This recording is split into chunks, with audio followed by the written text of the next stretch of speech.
Rilan arc 200 welding machine 3 problem சரி பண்ணியிருக்கோம். ஒன்று ஷாக் அடிக்கிறது, ரெண்டாவது அவுட்புட் டயோடு ஓசிலேட் வந்தது, மூணாவது கெப்பாசிட்ரு பஸ்ட் ஆகிடுச்சு. அதை வேறு கெப்பாசிட்டர் மாற்றிருக்கோம். ஓகேவா? கெப்பாசிட்டர் மாற்றிருக்கோம், டயோடு போட்டிருக்கோம். இது ஷாக் அடிக்கிற ப்ராப்ளத்தை சரி பண்ணியிருக்கோம். பாருங்கள். ஓகேங்களா? முன்னாடி இதில் பார்த்தீங்கன்னா ஓசிலேட் எரிஞ்சிக்கிட்டு இருந்து இப்போ ஓசிலேட் எரியல. இப்போது கை வைக்கிற ஷாக் அடிக்கல. இப்போ பாருங்க. ஆக்சுவலாக இந்த மாதிரி ஏன்னா எலக்ட்ரோடு மாட்டும்போது கொள்ளும்போது ஷாக் அடிக்கக்கூடாது. அது மாதிரி ப்ராப்ளம் இருந்துன்னு சொன்னாங்க. இப்போ அதை சரி பண்ணியிருக்கோம். ஆக்சுவலாக இதில் பார்த்தீங்கன்னா இந்த இன்புட் கேபிளில் ப்ராப்ளம், அது ஷார்ட் ஆகி தான் பாடி ஷார்ட் ஆனது.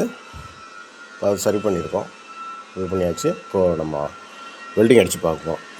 கம்மியாக வச்சுக்குவோம்.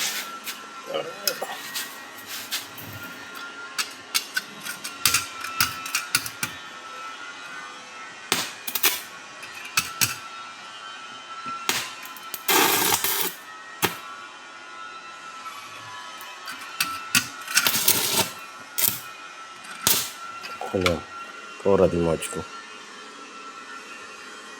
நான் 3.5 ராடு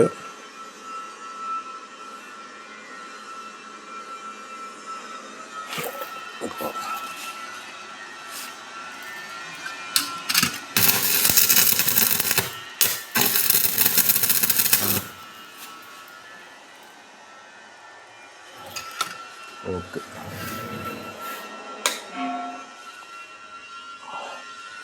வேறு ஒரு ப்ராப்ளம் வருது.